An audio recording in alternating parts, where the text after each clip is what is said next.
Why, hello, everyone, and welcome to Austin Startup Week. I know it's been happening for a while, and I am so excited to be here today. My name is Robert Wilson, and I am the Vice President of an extraordinary organization called Div Inc., which we're going to talk about all throughout the day, but we're also going to talk about a bunch of other things. But first, before we get started, I just want to say thank you so much to everybody over at Capital Factory and this lovely, wonderful event that you are putting on for Austin Startup Week. It's incredible, A+, first class organization all the way. And I know that we at Div Inc. really appreciate it, and me personally. So let's talk a little bit about what we're going to do today. Today, we're going to talk about the social impact track. And we're going to have 6 sessions throughout the day. And obviously, we're going to be here where I'm going to be hosting for a good 3 of them. And we're just going to have a lot of fun. So I like to have a lot of energy. I know a lot of you are probably looking at me like, man, he's kind of excited. Yes, I'm extremely excited. Because when you're starting up a business, or if you are thinking about starting a business, the most important thing that cannot be replaced is energy. Energy is the most important thing, right? You have to be ready. You have to be excited. You have to get up every single morning and love what you do. And here at Div Inc. and also at Capital Factory and Austin Startup Week, it's incredible to come across so many people that have one goal and one shared philosophy, and that's helping people. There's nothing better than that. Being able to help others is incredible. So today we're going to talk about the social justice track. Like I said, at first we are going to have a panel. This panel will be led by someone that really needs no introduction, and we're going to get to him in a second. But before we do, we have an amazing panel that is going to be with you today. So let's talk about the other panel members, and let's make sure that we give them a warm introduction. So first, it's going to be Mimi Stiles from the company Measure. Also, we're going to have Homage Vasquez from Mission Capital. We're also going to have Beethoven Lopez from Design Run Group, and the president and the CEO, and somebody who really truly needs no introduction. I've had the pleasure of knowing this man probably for the last quarter now, and one thing that I can say just about him in general is his passion for wanting to make the world and the nation a better place, and that's definitely through the incredible organization that he started, that is Div Inc. Without further ado, I want to bring up our CEO, Mr. Preston L. James II. Preston, you here? I am here. All right. So, hey, we're right next to each other, guys, and he's wonderful. He's here, so let me slide out of your way so you can take care. All right. Let's slide out of the way. Yeah, go ahead, sir. Hey there, what's happening? All right, we're here together. Let me see if I can make sure I can hear everybody. Manager's on me. I got you. Beto, how are you? Mimi, hello. How are you doing? And then let's see what we got here. Is it Erica? Okay. All right, we're good to go. All right, so excited to be here, be among friends. Good morning, good afternoon to everyone. So let me go ahead and get started, right? What we're going to be talking about today is the equity imperative, driving social justice through innovation in the 21st century. And this is a super exciting topic because you guys, some of you who know me, some of you who don't know me, it's like, look, what do we need to do to affect change in the future in terms of addressing the inequities and disparities in our society? Enough of what we've been doing. We can't keep doing the same old, of the past, and we need to look for a new way forward. And so, what I have with me today are, some extraordinary leaders who are just breaking down doors and just setting a new path forward. So, um, super excited for that. And that's why they're on this panel, right? Because that's what they're doing. People need to know about it. People need to get engaged with it. And don't take my word for it. Listen to them as they talk about their initiatives. So let me start with Mimi very, very quickly. She's the president and founder of Measure. I personally call her the data queen. Uh, some people say Austin, I say Texas. So she's the queen of data.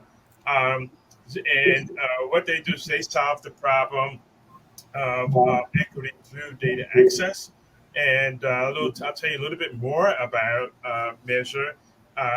It's an award-winning nonprofit and public education advocacy organization that empowers people to use data to tell their own story. And Mimi's got some new stuff coming out to take Measure to the next level, so we'll talk about that.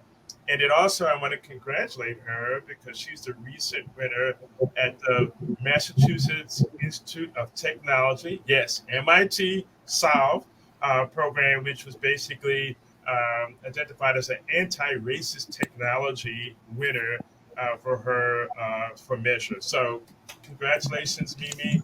Uh, that was some serious competition. I don't know, it was like 1,000 or so applicants or something crazy. So, congratulations.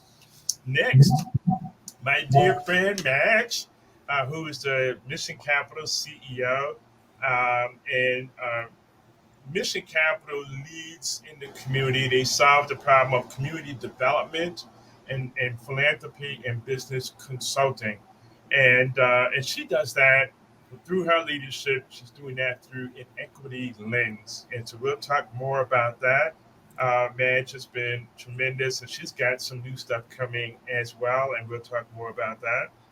And then we also have Beethoven Lopez of the Design Group, and I've got an interesting story with Beethoven, but I don't want to take too much time away. But the Design Group is essentially a solving problems through human-centered design.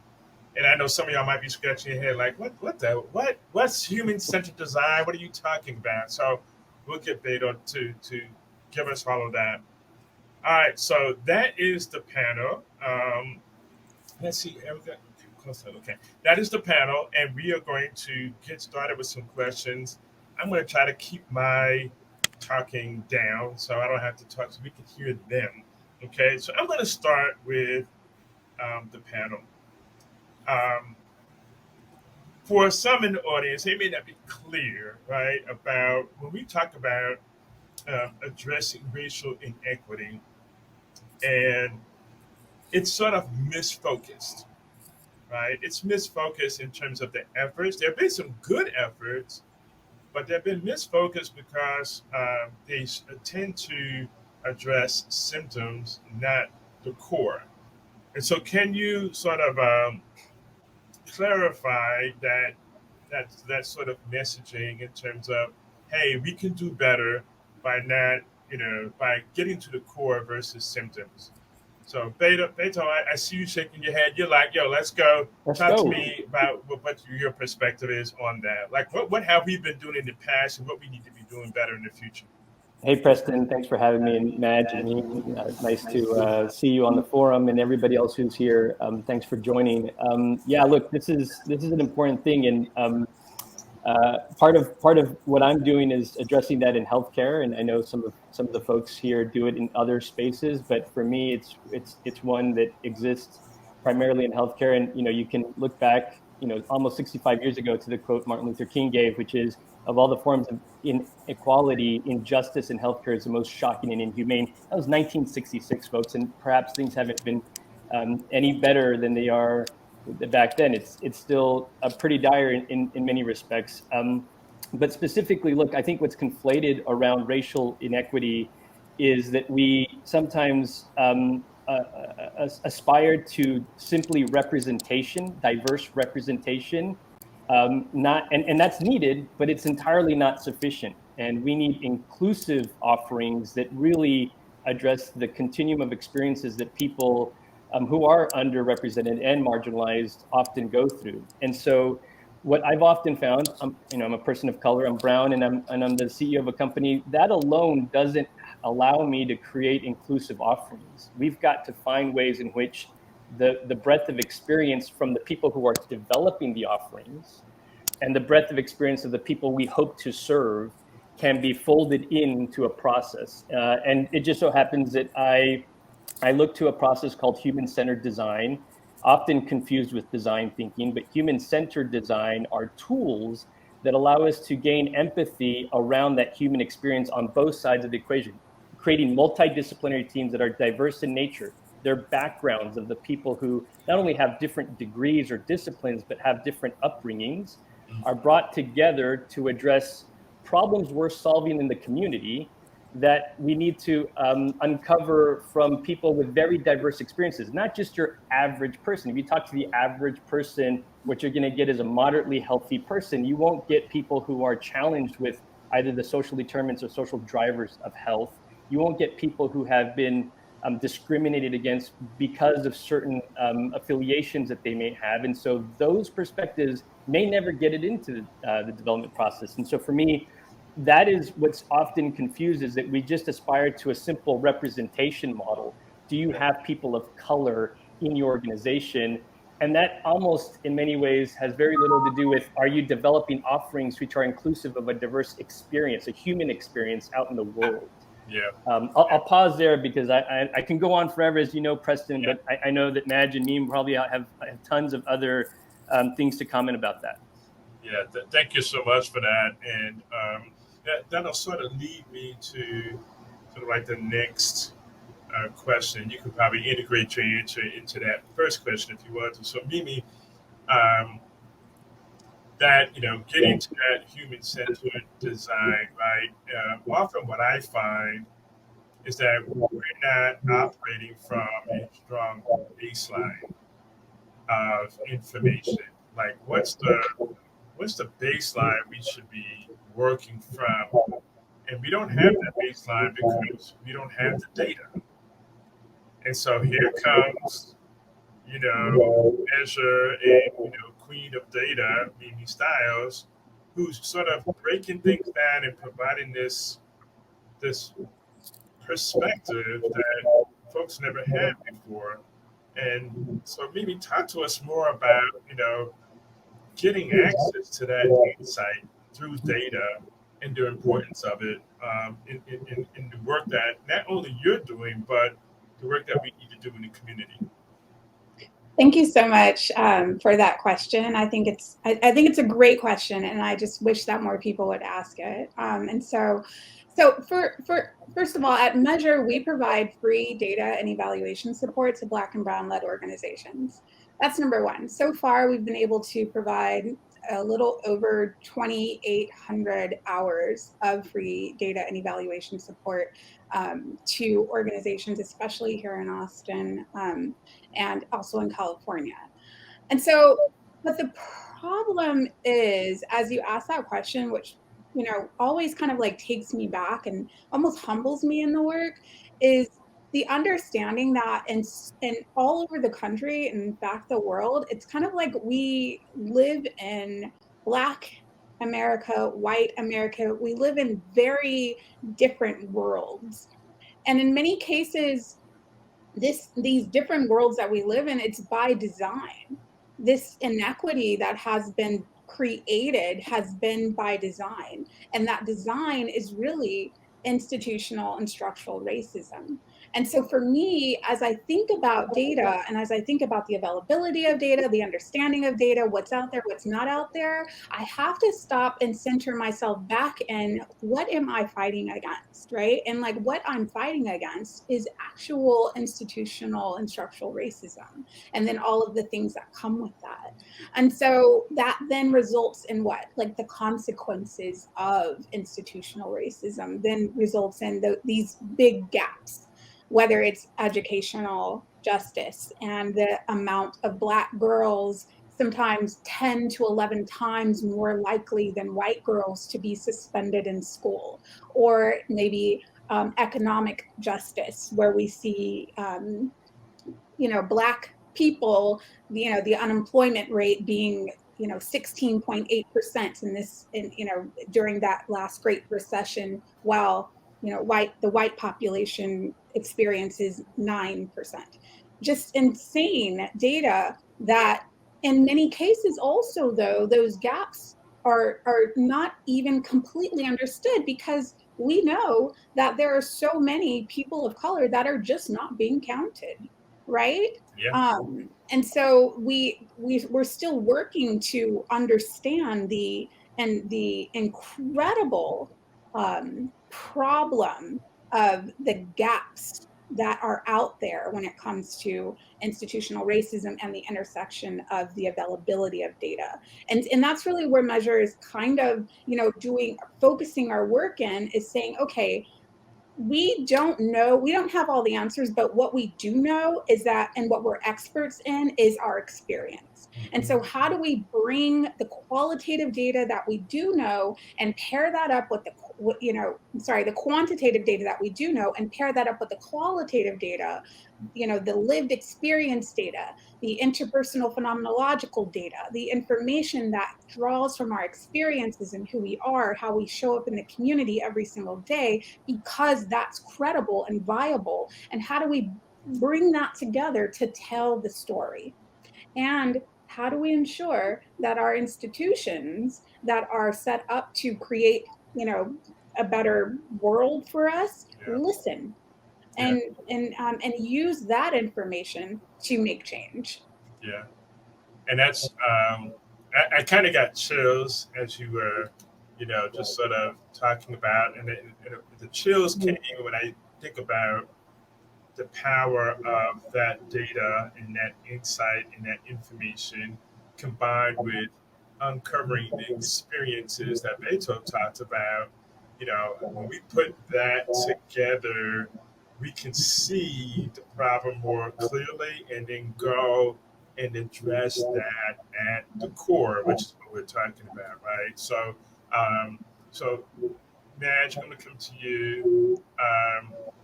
And just quick pause. Chelsea, good afternoon. Thank you for making it. Excited to be here. To have you. So Madge, when it comes to you, you're a community development leader. You've been a leader there for nonprofit leaders and also their organizations, really trying to help them build more scale, bring more depth into the community. Talk to us about, what problems you're seeing now, like where do folks need help, right? Where are the needs of those leaders? What do they need to go do what they need to do better and more effectively? And then what's Mission Capital's role in making that happen? Thank you, Preston, and a delight to be with everyone around this virtual table, friends and community partners. Mission Capital is a 20-year-old nonprofit intermediary. We're a capacity builder. We provide leadership development and management consulting, strategic planning. And as we embark on our 20th year, I've been reflecting on our origin story. We were founded by what I fondly call a group of godmothers who believed that nonprofits, very much like small businesses and large businesses, deserve to have the management supports to be successful. And what's interesting about the social sector, and I'll be kind of speaking to that because that's our world of nonprofits and philanthropy, is that if we think about the comments that Beto has just shared of design, the social sector, if we think about its legacy origins, was not designed for BIPOC leaders to really reclaim power and to give voice to that work. If we think about nonprofit work and philanthropy, it's really been built on this charity model where communities of color tend to be the beneficiaries, but they're not on the boards of major foundations. They're not executives of these nonprofits that are delivering the services. So when we talk about root causes versus symptoms, I want to riff off what Mimi just described, that systemic and institutional racism continues to be an incredible barrier that we have an opportunity to really overcome together. And it's not just BIPOC folks. By design, it has to be all of us together and white allies. And so I'm really excited about the work that we're doing collectively at Mission Capital in partnership with folks like Measure and others and Div Inc. Because we are focused on closing the racial leadership gap among the nonprofit sector. So that's both at the board level and executive staff level and throughout. We are also focused on increasing organizational resilience and sustainability. And so very much like BIPOC-led small businesses are undercapitalized, nonprofits are we experience the same thing. And so I think there's an opportunity for us to share resources, tools, and again, to really challenge legacy systems that really don't serve any of us anymore. Our third goal is to expand collaborative networks, and that's kind of what we're doing today and what I've done in partnership with some of you. It's thinking about how, none of us can solve anything by ourselves, so how can we band together collectively, bringing our superpowers to advance racial equity and opportunity in Central Texas? Yeah, thank you so much for that, Madge, because we've known each other for a while, and one thing I know about Madge and Mission Capital is their exemplary leadership and collaboration. Right? How they identify awesome resources in the community and find ways to do things to help move the needle, whether it's being, that leadership or the functions or just the networking component, which is really critical. Because what you said is that, none of us can really do it all by ourselves. I mean, that's not going to be the way we need to move it in the future. So I'm gonna just go off track a little bit. How many, and then Chelsea, I'm gonna come to you because I owe you an intro and all that good stuff. How many times when you talk about data, human centered design, how often do you go into a meeting and share some insights or some data, and the room you're talking to is stunned because they had no idea, right? Like, yes, a lot. All the time. Yeah, all the time, right? And it's like, and entrepreneurs and social entrepreneurs, we can solve most anything if we understand what the heck the problem is, right? And if people don't know, and just all of you just raise your hands and say, we go into the room, we share insights, and people are like stunned. They don't know. So there's a lot that folks don't know, right? And I think that's where the power of venture philanthropy and all those opportunities to begin leveraging the networks and subject matter expertise and the talent to really address these problems at the core, right? To really affect a new change, right? And so that's going to lead me to Chelsea. When she hears that word new and new generation, that's when Chelsea's like, yep, that's me, right? So let me very quickly introduce Chelsea Toller-Hoffman, who's the founding partner of Nova Impact. This is just one of the probably 2 or 3 things that Chelsea is deeply involved in. But Nova Impact helps leverage their network leverage various forms of capital and connect to collaborative investment and philanthropic opportunities, aligning purpose and profits. And Chelsea has a particular focus on sort of like the next generation of philanthropists, the next generation of purpose-driven philanthropists coming from the next generation. So without further ado, let me bring Chelsea to the table. So Chelsea, tell me Tell us, share with us. We've talked about human-centered design, leveraging data to really try to move the collaboration. What's missing from what you're seeing in your world? Why you created Nova Impact? How do we get, how do we do the social entrepreneurship, social justice innovation in the 21st century and be inclusive, the need to be inclusive of this next generation of philanthropists? Yeah, so I think You got to do this without making me feel old. So come on with it. I think it's really easy to say, yeah, we want collaboration and we want to invest in people of color and we want to invest in women. It's an entirely different thing to actually move the needle on that, right? So I think part of one of the concerns is assuming something that's logical should just happen. It's very logical, right? And yet years and years and years have been spent and we still see, I don't want to quote the exact percentage, but somewhere around 1% of the capital is going in that direction, right? Which, to your point about when I walk into rooms and say, did you know?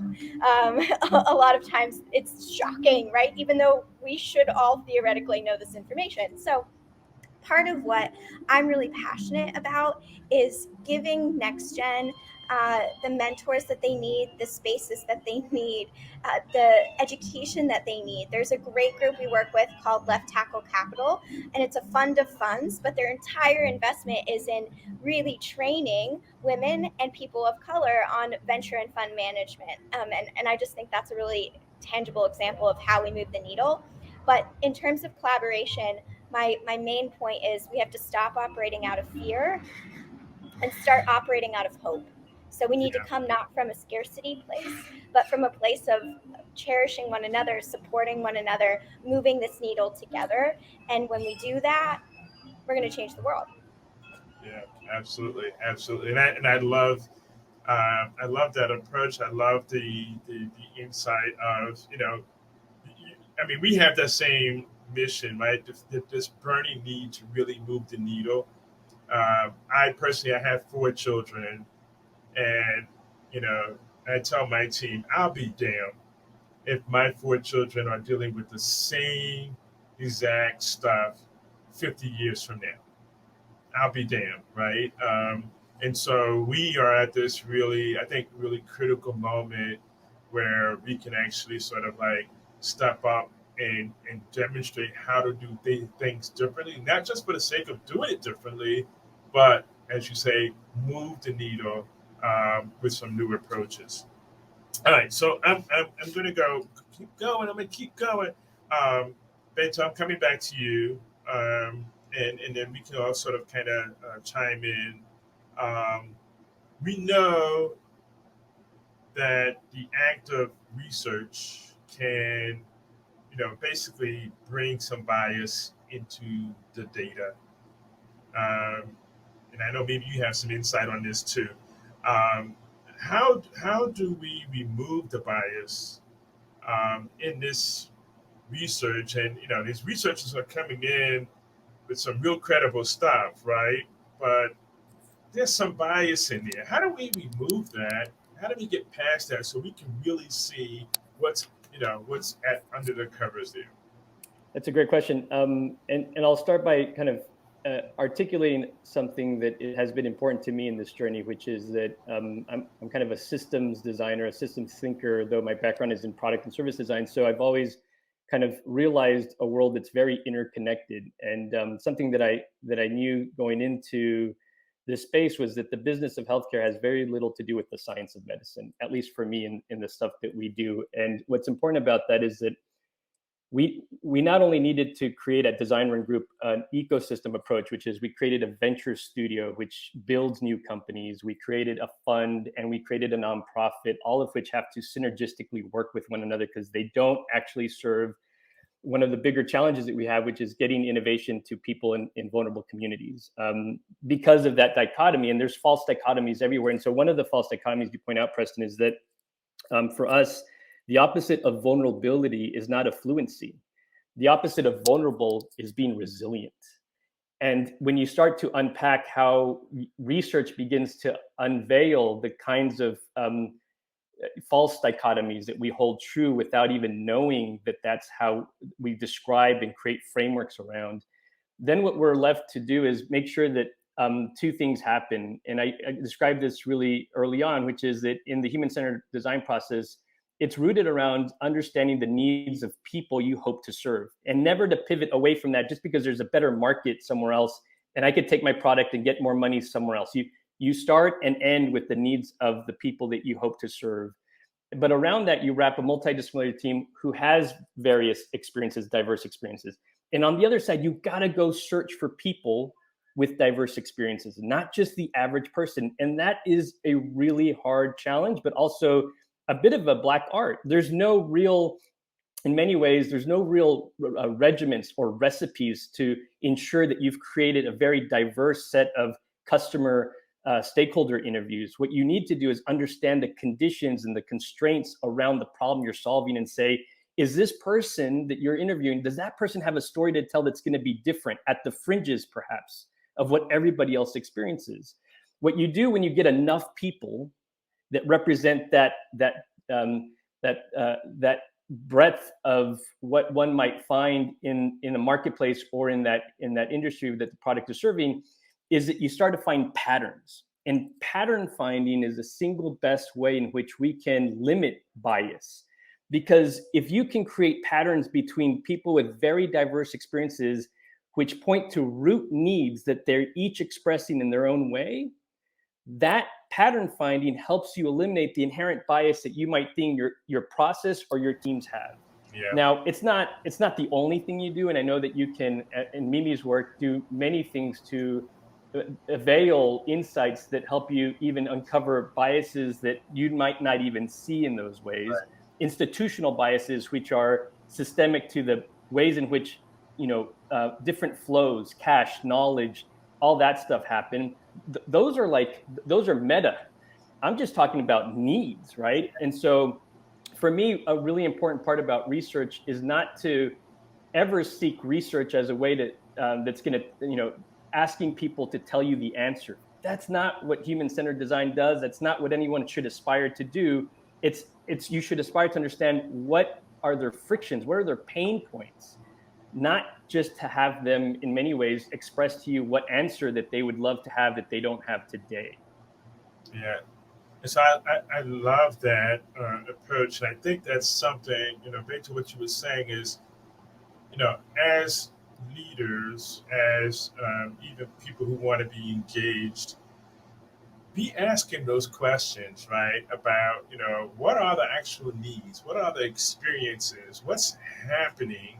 As opposed to just, look at some paper and say, oh, yeah, I understand the problem, right? It's like, helping them go a lot deeper in terms of getting the perspective they need for that. So Mimi, I know, you see a lot of research and information. What's your perspective on the bias research? How do we limit, get rid of some of that bias in the research information?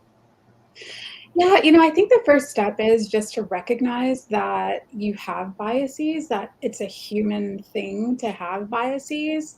That acceptance of realizing the bias that one holds in our bodies, and understanding that bias has been put there for, generations and generations. It's something that has been developed in us, right? And I think it's once we have accepted and acknowledged the biases, then we can start to challenge our biases through the work that you see that's happening on this panel, right? It's being able to trust ourselves enough to know that we don't have it all together, and that we have, grown up in this system that has really harmed people. And so there's this thing, I don't know, I'm feeling like there's humility, right, that needs to be elevated in research. At Measure, we say very clearly that we want to disrupt traditional research that has essentially betrayed many people, that has labeled our pain and created a legitimate reasoning for, even in the times of enslavement, for a slave to run away, to want to run away. There was a label. It was called drapetomania, right? It was a sickness. And so we have to understand that we have grown up, that we have been birthed into a system that has developed these very intentional biases that we have with us right now. And it's really up to us to challenge ourselves to do whatever we can to eliminate them. I'm not saying that it actually can be eliminated, but I am saying that the more we acknowledge that, the more we can do to trust other people, to bring people in. I don't know how many times I sit inside of a room with a bunch of really incredible academic researchers, and when I begin to talk, I'm still looked at as less credible, as less valid, as less, welcome into that space, because I didn't go a certain route. Whereas they, and so that's the stuff. Yeah. And it's the stuff that has been talked about for many years, right? Like, this is nothing new. Like, the work that we're doing is nothing new, but it's really it's accepting. What we saw with George Floyd was a mass realization of empathy. And I think that empathy helps to create a space, an environment where we can begin to really challenge our biases. Absolutely, absolutely. So I'm standing up. I'm raising my hand. I'm stepping up to the challenge. And I know so many of you out there are like, how do I step into this challenge, right? How do I step into this new realm, breaking the glass, knocking doors down, removing barriers? Because it's a different mindset. It's a uphill battle, right? To sort of change these mindsets and these methodologies that have been in place for decades, right? And that's what these, awesome leaders here are doing. So I want to be mindful of time. And what I want to do is I want to kind of go around to each of you and give you an opportunity to talk about. There's a question that came up from the audience. What steps are you taking specifically towards building equity in Texas? Is there a way for us all to contribute deeper with one another, put our heads together, and accomplish even more? And the answer is hell yes. Yes, there's all of us are like, absolutely. And where is the biggest opportunity for growth in collaboration? So I would love you, Madge, I'm going to start with you, then Chelsea, and then we'll go to talk about maybe a key initiative that you have going right now where people can plug in and build greater equity in Texas and go deeper, and then we'll sort of go around and hopefully get everybody in to talk about some key initiative they have going on. So, Madge, I'll start with you. Sure. Thank you, Preston. Yeah, this is a great question when we think about the state of Texas. And, for us at Mission Capital, one of the seminal data reports we collaborated on a couple years ago was with a group called the Building Movement Project out of New York. And they do a series of studies on the racial leadership gap in the social sector. And so we partnered with them to get a sense of what does ours look like in Central Texas. And the data had patterns, as Beto shared, and it showed that like much of the country, our Central Texas social sector is led by less than 20% leaders of color, though our nonprofit sector, 6,000 plus nonprofit strong, mostly serve communities of color. So I really believe that is an opportunity. That data set was inclusive. It had focus groups, it had survey data, and it allowed us to kind of get a snapshot of how can we activate this data in a way that is meaningful. And so we have since then designed, and I've got my co-designer here, Mimi Stiles, CEO ED BIPOC-led coaching circle. And Mimi and I are really facilitators. We've been holding this very sacred and brave space for peer BIPOC CEOs and EDs, and we adapt with each cohort. We're now in our is it the third cohort? Second cohort. We're going to have a third later on this fall. But what we're learning together is that we need space as BIPOC leaders to just claim our own identities, to heal and process through our own traumas that we've absorbed, as Mimi shared, through generations. And then, to Chelsea's point, to adopt an abundance mindset and think about how do we claim this power and really leverage it for community good.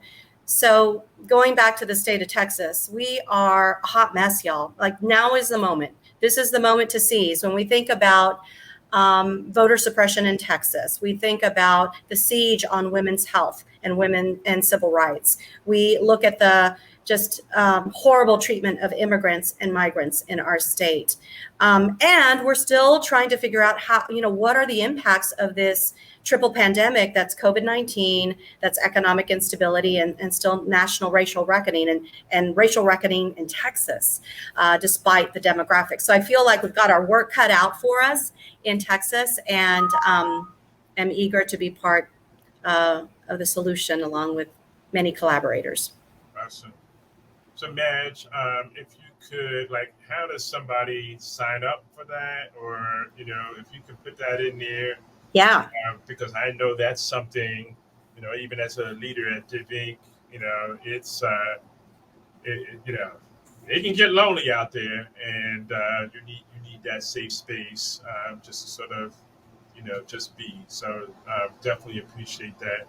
Chelsea, talk to us about what's going on at Nova. I mean, you've got some really powerful stuff going on to really galvanize some folks in the community. Lead us through that. Yeah, so one thing I would say that is a bit different about Nova or our strategy, and even thinking about this question of Texas, right, is we really embrace local but global. So Austin is mine and my business partner's home. This is where we grew up. We love our city. We love our state. But we've really seen, different parts of the world take on new strategies. It's been wonderful to have our community members have people to connect with at venture funds or family offices or those at the UN that are really looking at how do we tackle some of these UN Sustainable Development Goals around diversity and inclusion and around women. So my slight nudge would be to consider, how do we leverage partnerships beyond Texas and bring back what we need to make change here home. So that's one thought. And the second thought I would say about things that are going on as an example is we are formulating a wonderful partnership with Feely, which is run out of Austin and New York, and have partnered with Soho House, which recently opened in Austin, to do some really cool things for Next Gens, and Next Gen's passionate about giving back for International Women's Day and women founders. So we're going to do that in partnership, and are really excited to have that in Austin. So that's an example, right? A tangible example of, we had these connections in other areas, other cities, and we said, how do we bring that to Texas? How do we bring that change to Central Texas? How do we give that opportunity to our folks here to move the needle? So that's one example, but we're up to a lot of things. We're really excited to be partnering with UN. I mentioned Left Tackle Capital. They're out of San Antonio. A lot of various funds and Next Gens really trying to think about this next step of moving. When we say capital, we embrace all forms of capital. So your time, your talent, your treasure, what boards you're sitting on, who you're giving to, where you're working, and we're just really excited to do that in the future. Awesome. So look, I mean, y'all have to go find Chelsea. You love the energy, love the mission. She's moving and shaking. I'm just, she's going to help change this landscape. So let's all jump in and support Chelsea in Nova. Beto, I'm coming to you. Design Runner Group is just at the Venture Studio going. Tell us, how folks can get involved. What can they do? Because this is a game changer as well in terms of how we move forward. So I'll reiterate, like we are a venture studio, which means we build companies, and we build companies to address the gap that exists in getting promising new health solutions to vulnerable communities. And that's not altruistic. If we can solve for those needs, that means that those ideas, those innovations can scale so much more quickly to the rest of us. Yeah. And so my invitation is that we are constantly on the lookout for entrepreneurs and residents, people who actually want to get into the business of creating something that doesn't exist, Yeah. with the support of a venture studio, which is the support of services and different either processes or talent that's required to stand up a studio, a business around the studio model. So whether that's funding, whether that's talent, whether that's you have an idea but don't really understand where and how that could potentially grow. What we're interested in is passionate people who want to who identify with the need to actually start with communities who are underserved and have been underrepresented in the ways in which we get them solutions, and know that that is an incredible vehicle to start scaling to the rest of us who could also benefit from better healthcare, right? And again, this is just in healthcare, but I would say there are venture studios cropping up in all different verticals. And if you have an itch in education, if you have an itch in another space, seek those out, because looking for an entrepreneur in residence is a key ingredient to creating the change that you want to see as well. And also be a catalyst for provoking a system who doesn't like to change. Yeah. The innovation mindset, the human-centered design approach. It's like I said, it's a game changer.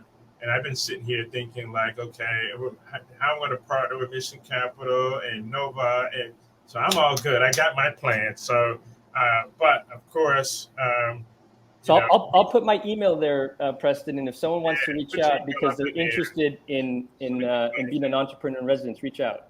Absolutely. All right, Mimi. Okay, so Mimi's got. I'm not stealing any thunder, but Mimi's got this awesome initiative that's going to allow her to take Measure to the next level and really change the game here. So maybe you want to talk to us about Nexus Impact? I know you do, so come on with it. I am a Black girl in tech. Yes, I want to talk to you about Nexus Impact. So last year we partnered with some amazing organizations called the Black Leaders Collective here in Austin, and we found that 79% of Black-led organizations did not have what they needed to share their impact, to collect their metrics, to share their metrics, to download a dashboard, to articulate the progress that they've made. And so we, at the same time, MIT was launching their anti-racist technology in the US challenge. Altogether, for all the challenges, there was over 1,800 solutions. Nexus was one solution. And what Nexus is, it's a cloud native platform, social media platform where BIPOC-led organizations can discover data, they can share analysis, they can gain funding, they can upload their metrics, download a dashboard, quickly get that over to a funder. It's really about how do we shore up the support that Black and Brown-led organizations need in order to thrive. They are equipped to do the work better than anyone else because they're impacting their own communities. And so how do we do justice through technology? How do we give them the tools that they need in order to be great? And so that's really what Nexus is. I think of LinkedIn meets Match.com. And so it's really creating unity through technology. We are bringing people together, organizations that are Black and Brown led through technology, and also providing a place where the funding community, the philanthropic community can find these organizations and these collaboratives and fund them. Awesome. Awesome.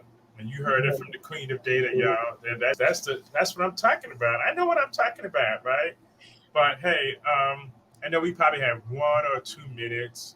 So first, I'm going to throw a piece from us as well. You guys know I run DeBink. We were inspired last year to do something we hadn't done before, and to address like how do we do innovation differently in the social justice, economic justice space. And so last year we launched a social justice innovation accelerator, and it was really awesome experience that just got us started. Two of our participants actually competed in the MIT Solve competition that Mimi was a winner in. But they also won, in, I think, in their categories as well. And so we're looking to do the Social Justice Innovation Accelerator again. It's a 12-week program for startup founders, social enterprise focused founders, and the applications are open. I put my little link up in there too, so we got that going on. And I can tell you, in all honesty, that each one of these folks on this panel are breaking barriers, right? They're creating change. So if you're out there, you're purpose driven, you're looking to plug in, you're looking to make a difference, please reach out to any of these awesome leaders in the panel, and then also to Inc as well. I know I'm personally going to be working with each of these four folks on here in some way, shape, or form. And it is only through this collaboration, this strategic collaboration, that we can really take it to the next level, create the changes, the real core changes we need to see in our communities. And yes, it's going to come in different forms, right? It's going to come from, sort of the data side and design side, the community leadership side, the venture philanthropists, engaging with United. It's going to come from all of that. So thank you all for being here today, sharing these amazing insights. I wish we had just a little bit more time. So thank you again for joining us. Thank you for the great panelists. Have an awesome rest of the Austin Startup Week. Thank you. Well, welcome back, everybody. Once again, I'm the host for this little tiny part of the day and the afternoon segment of the day. And my name is Robert Wilson, and I'm the Vice President of Div Inc. First off, thank you so much for bearing with us. Small technical difficulties, but that comes with learning, right? And that comes with having a startup. I started one of my organization back in 2019, and we used to run into new things every single day and having to adapt to the situation around us. And some of those times are some of the best times that you can have in your organization. And one other thing that is incredible is just listening to all those stories, listening to some of the best people in the industry answering those questions. And it's good to hear from them, because not only does it give an entire, good representation of social impact and what it is that they're trying to achieve, but also what it does is it raises awareness to the things that we desperately need in diversity and racial justice. So, and racial equity. So, really, really good segment. Appreciated everything about it. But now what we're going to do is we're going to transition a little bit. Remember that you can definitely go ahead and click on that icon up there in the left-hand side of your screen, and you're going to have the ability to speak to somebody for probably around the next 5 minutes. It's going to be random, and just make sure you click connect, and you're going to get the opportunity to speak to somebody. And it's just such an incredible opportunity to be here. We all should be extremely, extremely grateful. And it's funny because now that I'm here in Austin, Texas, and I get to be around everything that's going on here at Capital Factory. See, right now I live in Dallas, and I'm from actually up in the Northeast in Philadelphia, Pennsylvania.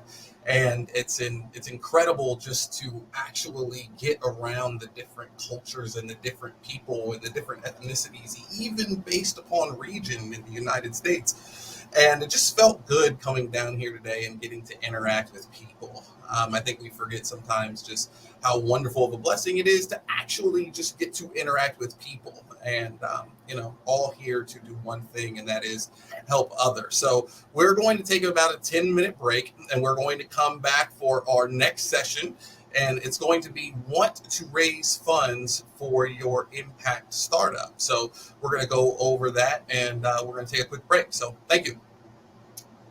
Welcome back, everyone. Welcome back, everyone. So glad that you're here. You are now watching Austin Startup Week. We're having a fantastic time together. We're going to actually move on to the second segment of our three-segment basically course today. And once again, I'm Vice President of Div Inc. for marketing, and my name is Robert Wilson. And I am so happy that you guys are actually tuning into this session right now, because it's extremely important to understand not only how raising funds is just essential to getting your business started, but also if we just take it back a little bit and start thinking about the part before that in the journey, when you are about to actually think that you are in a position to go and raise funds for your organization or your startup, that means that you would have probably spent a long time, hours, days, months, 24-hour shifts, developing the plan to show someone that you think that your business is ready for raising capital.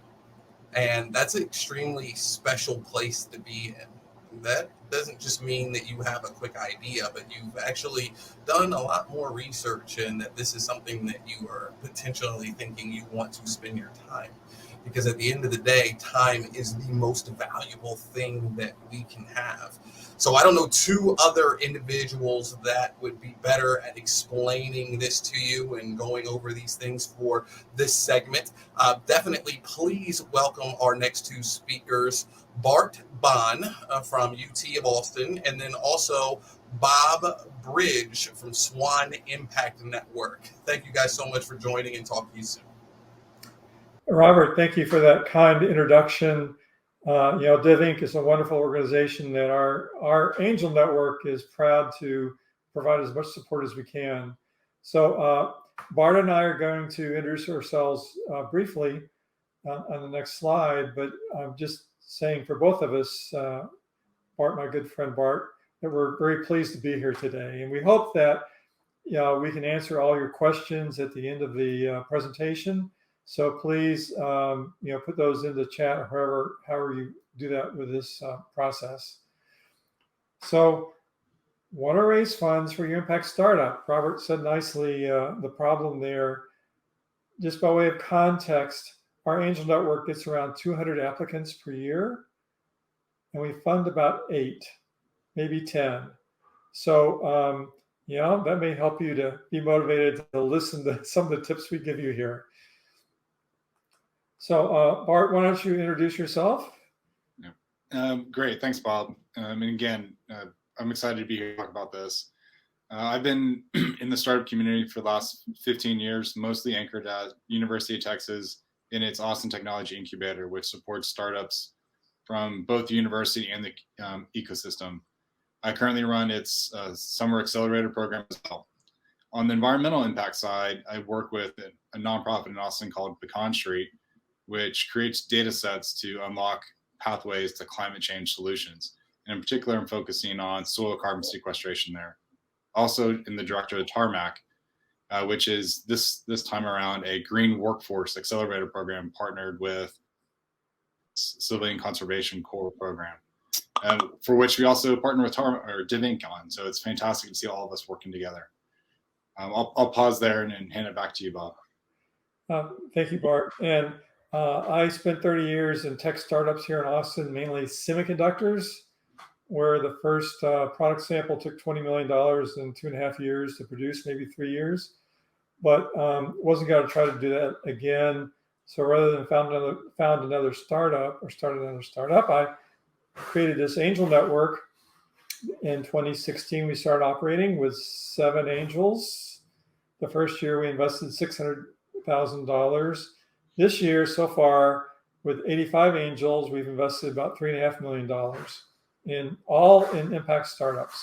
A lot of companies in environmental space, a lot of people in healthcare space, some education, and other kind of impact spaces. So what I'm going to do is run through some slides saying how we evaluate companies for investment. So again, 200 companies, 10 get to the final funding stage a year.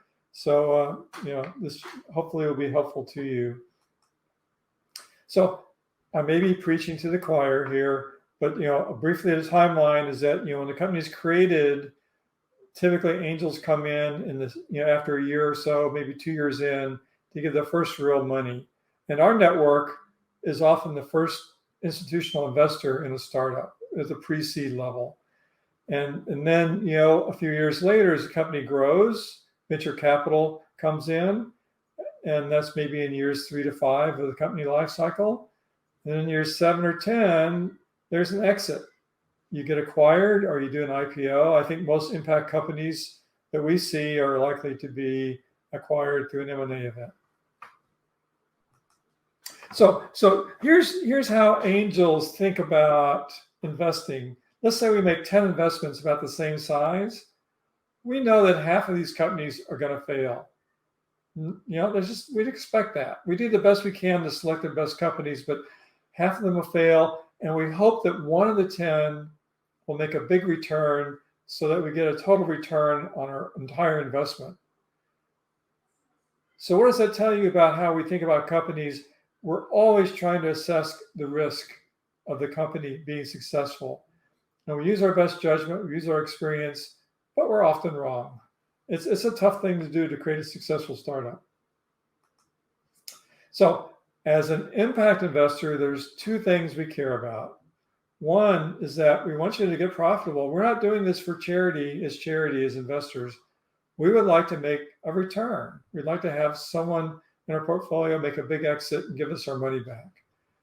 But just as important, with equal weight, we want to gain confidence that you can really deliver social or environmental impact. We'll talk some more about all of these as we go through there, but 2 bottom lines are what we care about. And Bart, anytime you want to jump in here, feel free. I should pause briefly, maybe between slides, to let you do that. Go ahead, go for it. So, okay, a business plan has many aspects, and companies will say, well, what's most important for us to tell the investors? And we'll say all 9 of these things. Tell us about all 9 of these, but the 3 at the top are the ones that you really need to get us excited about: the team, the product and technology, and the market opportunity.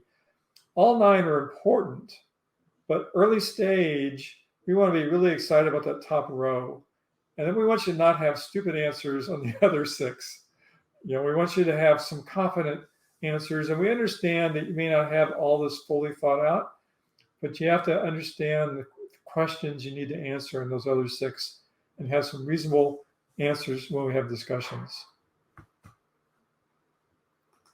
So the team, we've made 27 investments and 3 have failed so far. Most of them are still, prior to that exit stage of 7 to 10 years.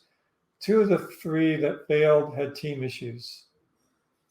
There was a very technical CEO founder who after we invested, became the CTO, and a new CEO was brought in. But golly, that founder who became the CTO never gave up control. We call it founderitis.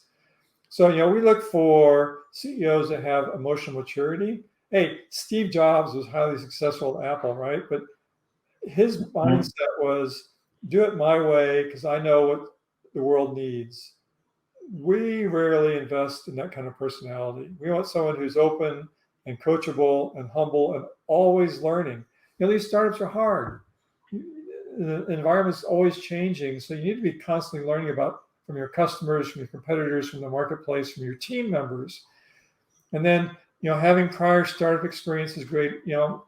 my second and third startups, I didn't screw up the same thing again that I screwed up in the first one. I learned.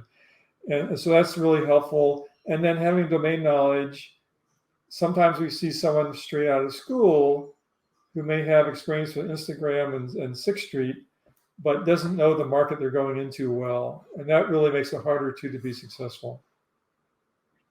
Bart, if you have anything to add to that. Yeah, I resonate with a lot of this. I founded 4 companies, or nonprofits and 2 are for-profits. I screwed something different up every time. So that certainly has been my journey as well. Also, on the example you told, I think I recruited the new CEO in to take over that role and watched it implode from his perspective. So that was incredibly frustrating. I think the last thing I'll add is, particularly in the impact space, perhaps more the social impact space than environmental, it's the team and problem fit, the team and beneficiary fit that starts to matter quite a bit, perhaps more so than traditional technology spaces. Does the team, particularly at the very top, the founders, have lived experience or something unique connection to the problem they're trying to solve? That seems to be more important here than it does on most software-related companies, for example. That's exactly right. If a CEO had a father who died from Parkinson's, he may be really motivated to advance Parkinson's treatments. And that kind of deep personal commitment is really important on the social impact side. Yeah. So social impact, the basic thing we look for, because it's hard to know about how the social impact is going to turn out, is impact and the DNA of the company clearly all about impact. We had a company come to us and he said, we have this great tool to allow you to efficiently hire the best employees. And if you want to, you can use that to hire diverse employees. So we're an impact company. We said, no, you're not. You're a hiring tool company. So, impact has to be what you're all about to get at least through our funding cycle. And so the market opportunity, one of the things that entrepreneurs can do, maybe incorrectly, they have a cool idea for a solution. They go into a customer and say, a potential customer, and say, here's what I'm working on. What do you think about this? And the customer says, oh, that's interesting. I'd like to hear more about that. I'll be glad to answer questions. And the CEO comes away after the meeting saying, I think I have a customer here. They really like this. A more efficient way, a better way of doing market validation is to go in and say, customer, tell me what problems you have in this general area I'm interested in. Tell me more about that. Tell me more about that. And figure out if the customer has a problem that they must figure out how to solve. If they solve it, they get promoted. If they don't solve it, they get fired. That's a really cool situation to be in. And it's a little trickier in the social impact side because you have both the payers and the beneficiaries, which may be different. And so if you're trying to get income, you need to have this kind of payer, saying, this is a must-solve problem for me. And then if you get a payer who says, I really need to solve this, then you say, what is your budget that you could use to pay me next year for this solution? Oh, I have $500. Oh, well, okay, that's not going to help me. Or I have $10,000 I could spend if you could really solve this tough problem.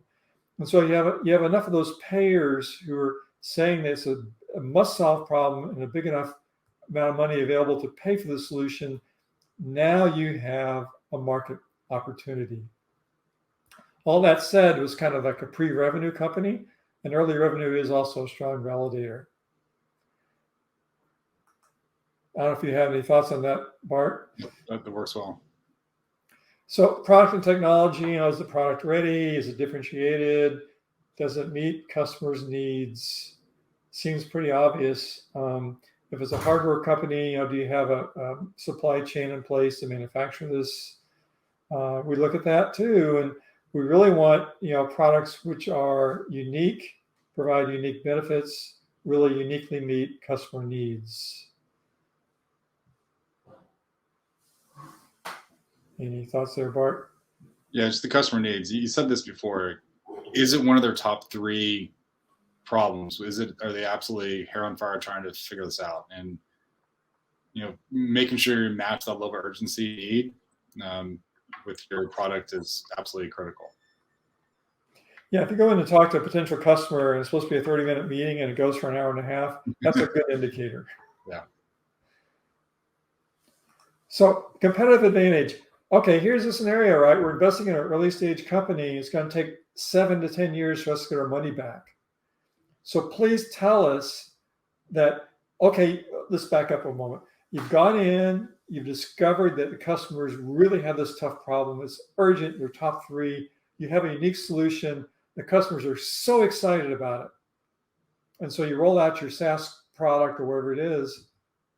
Well, what happens if Google or Facebook sees what you're doing and says, oh yeah, I got 30 engineers sitting in the corner over there. I'll have the same product in 60 days. So when we think about a time frame, it takes you 7 to 10 years to get to an exit. What's the sustainable advantage over 5 to 7 or 10 years that gets you to a successful acquisition? So, in the case of hardware or pharma, it could be intellectual property, but convince us that there's some way you can really be successful even when your competitors see what you're doing. And if it's a pure software company, a simple app, that may be hard to convince us of. Bart, anything you want to add? Spot on. A lot of companies don't start with one, but there has to be a clear path to one. And it's a lot of times network effects, data assets that are behind the scenes, those kinds that make sense, but it's not there from the beginning. If you're building a new social network, how do you get critical mass of users? The big data, if you collect a lot of data that's valuable, as Bart said, that's also interesting. Financial projections. Hey, the good news is that we know all your numbers you share with us are wrong. we think that probably your last year's tax return is probably fairly accurate, but we do, because you're early stage, you don't have revenue yet, maybe, everything is a projection, but we look for a financial model that you have some reasonable detail kind of building it bottoms up. And then we look at the revenue and say, okay, they're projecting $300,000 in 5 years annual revenue. Well, they should be bootstrapping. That's not fundable. Oh, we've had other companies saying in 3 years, we're going to have $1 billion in revenue. Well, we just walk away from that deal as fast as we can. So, to get to an acquisition in 5 years, 7 years, you may need 10, 20, 30 million in revenue. And a lot of companies are capable of doing those kind of revenue projections. So, we look for just the sanity in the number. And then we also say, sometimes we see companies who have this really cool product idea, we're going to develop it.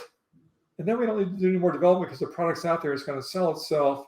We have 90% gross product margin. Come on, folks. If you don't keep investing in your product, someone will overtake you in a year. If you aren't spending enough on marketing and sales, you won't have market share. So we look at those kind of parameters also. Bart, you've done a lot of these startups. Your thoughts?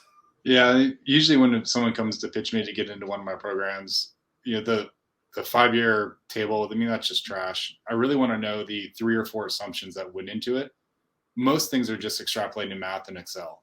And so really tell me what the 3 or 4 assumptions are, those variables that drive everything, and show me the evidence that supports why you think you're right on those assumptions. Right. Yeah. Deal terms, the deal terms say, okay, you want us to invest in your company. There's some sort of agreement reached, and there's various terms in that agreement. One of the most critical ones is how much you value the company before we invest. So if a company has a valuation of $2 million, which is an arbitrary number at this stage, and we invest $1 million, now the post-investment valuation is $3 million, 2 plus 1, and the investors will own 1/3 of the company. And so the question is, how do you value your company ahead of the investment? And here's some general parameters, at least that work for Texas. These are not Bay Area numbers. Bay Area numbers are probably twice this. But, if you come to us and you're just starting to think about you just past ideation stage, you've done just a little bit of validation, you say, all right, we value our company at 20 million, you won't get your foot in the door. And there's other terms that matter also, but the first one we think about is this one. I think I jumped over a marketing and sales slide. I don't know how I did that. Must be hidden by accident. So let me back up to that topic at least. So it takes 5 to 7 years to get to an exit. Tell us the sales organization that can get you to 10 or $20 million in revenue. What are the sales channels that are specific to your market segment? Who do you need to have as sales partners? Is this all SEO for your SaaS app?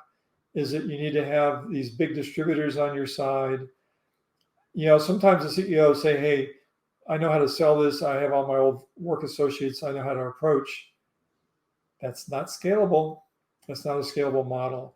So you may say, I'm going to be in year one, I'll be hiring a VP of sales or a CSO, and they'll be working with these types of distributors that we've already identified. Those distributors control, 40% of the revenue in the marketplace. And if we can get in a good position, one of those, it'll help us drive revenue. And then to support those distributors, we're going to need to have some regional sales managers to work with them. Details like that make us comfortable to understand what it's going to take to grow revenue. Yeah, the thing I look for is our specific metrics on conversion rates, length of sales cycles, the cost of that sales cycle. And if you're doing a lot of marketing based as opposed to sales based, when people come to your website, what's the call to action success rate? How many people ask for a demo or something like that, and then click through and purchase? So just having that kind of data makes all the difference in understanding if it's potentially scalable or viable. Selling, in terms of the impact space, selling into hospitals and in public schools are so hard. Yeah. In a hospital, it takes 15 signatures. You only have 14, you don't move forward. Public schools have a little window in like June and July where they set the budget for the next year. If you're not on that budget plan, you wait another year to be considered. So, it's all those kind of things. We want to make sure you understand all those kinds of factors. Did I just go through 2 slides? I don't know if I did that. Fundraising Ask. So you're asked for some money. You say you may ask for, $500,000. And you say, we're going to spend it on engineering and marketing. We say, well, that's interesting, but what are you going to accomplish from a business progress point of view? Because as investors, we're buying some higher valuation in the company, meaning that the next time you raise money, you can have a higher valuation. And so that may require you to say that with this investment dollars, we're going to bring on 3 major customers who will generate, our initial revenue, or we may have, 10,000 mobile app users. Tell us some kind of metric that you're going to accomplish with our dollars. And keep in mind, I've done this many times. It always takes twice as long and twice as much money to get those business results. I've been there. I've experienced that personally with my companies. Yeah, I was trying to raise a pre-seed round for one of my companies, and I thought I really needed $300,000. And I was in New York City, who tends to write bigger checks, so I just doubled it to $750 because I couldn't imagine spending $750,000 on what it needs to do. Their feedback was, "You're not raising enough." And it just blew my mind. And then I started asking why, and there's some good feedback. But it's twice as long, raise way more than you think you need. Yeah, we were just talking to a company that was going to raise $100,000 to get to some very specific near-term milestones, which are important to the company. But we said, yeah, but you may run out of money then you shut down. You need to raise at least $500,000, have some cushion there, and have some wiggle room next time you raise money. If you try to raise money with zero money in the bank, it almost never works. Yeah, that happens a lot. People raise just enough to get to the milestone. They don't raise enough in case the milestone slips. But really, even if you need it, you need to have cash to support you while you raise more money. Yep. So the other thing I would say is we would like for you to describe to us that there really is a potential exit for an M&A, merger and acquisition.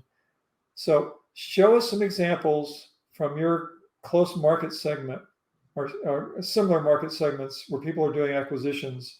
If you're doing some sort of telehealth company, show us that telehealth companies that have sort of your size and scale you hope to get to are being acquired. You know, saying Google will buy me, we hear that sometimes.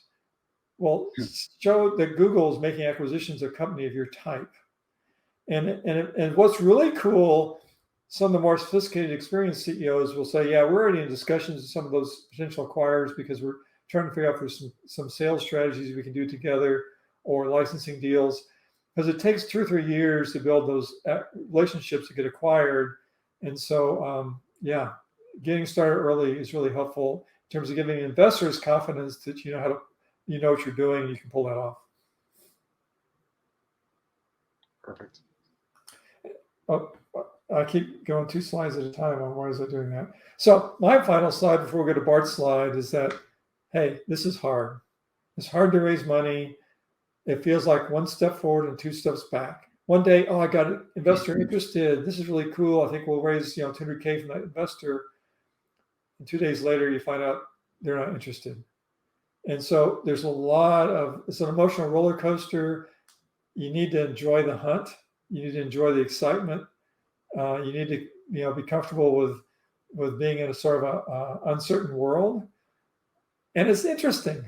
And it's highly gratifying when you pull it off. So, but the CEO should view it as a full-time job, essentially for 6 to 12 months every time you raise money. If you're raising money every 12 months, it's a full-time job permanently. So raise enough money so you can go 24 months. Yeah, I was raising money for one of my companies, and Aziz Galani over at Mercury. I was telling him, actually, I'm enjoying that. I'm learning a lot. This is great. He just looked back and laughed at me. He said, that means you're doing it wrong if you're enjoying it. This is not a fun process. Go back out there and keep doing it until you're miserable. So that was just fantastic feedback, and he was right. Yeah, I was, doing fundraising from big VCs for big, expensive semiconductor startups in Silicon Valley. And I have 3 or 4 appointments in the day. After every appointment, I'd be updating the slides based on the hard questions I just asked before I got to the next appointment. Just trying to constantly improve the presentation. That's kind of what you need to do too. You'll need to talk to, maybe 40 or 50 investors to raise your money as an impact startup, if not more. Yep. So with that, I'm going to turn the podium over to Bart.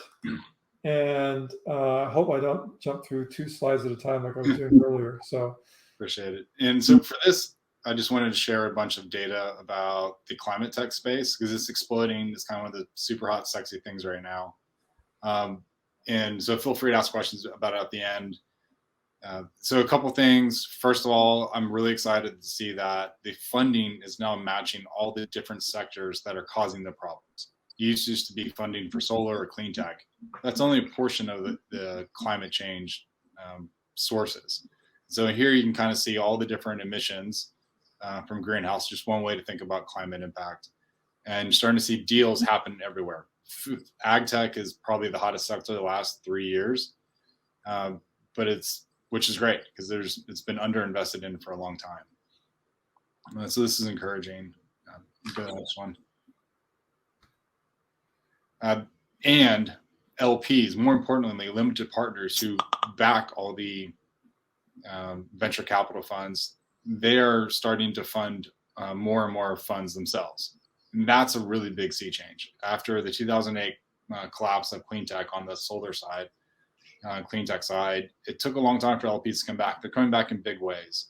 And so you're seeing a lot of first-time funds. Some of these funds up here are first time, some are second, which is encouraging. The most encouraging one up here is SGF Ventures. They're on fund number 5. They've been grinding away at this for a long time. Go ahead, Bob. We have 10 minutes left, apparently. Yep. I have 1 question so far. Okay.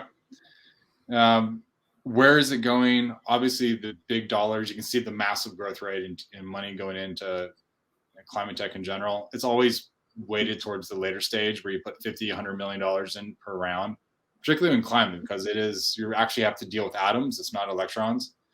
And so those check sizes do get to be a lot bigger. But you can see it's $15 billion, just kind of averaging through there, which is great to see. There's 17 billion is 2020. The problem with this data for me though is there's only 1,000 deals. The climate problem is massive on every potential front, and 1,000 deals isn't enough. We need 10,000. We need 20,000 deals getting funded because we have to have that many different experiments in all the different places that are causing the impact. So this one talks. You can see some of the numbers where who's funding it, and again, later stage is the big green bar on top. You're seeing 600 deals a year kind of happening the last few years. 2020 will probably exceed that. It seems like it's an incredibly hot space. But again, it's a lot of classic ventures capital, private equity almost in the later stage. So this is, I'm not sure what to do about this one. First off, this is the different rounds of funding, seed through growth. You can see the check sizes are just going up. They're getting massive. This is happening everywhere in tech. Part of me is really encouraged by that. That way you have more money to scale and get bigger. But I like to see it scattered around to more potential startups, more experiments, more attempts at all these different problems that we have. This is going to put valuation pressure on the teams and everything. So that was just a series of data that overall is incredibly encouraging on the climate side. I think getting climate funding is perhaps easier than some social impact side when you're going to scale because it is so much more numbers driven. It's not so much about human beneficiaries, which is kind of the sad comment, just frustrating comment. Just kind of a couple other things these have already been put in there. One I want to call out here on impact with the twist. You have to be able to identify in the climate space the target and metric you're using. The UN Sustainable Development Goals are a great thing. Project Drawdown has a bunch of solutions to climate change.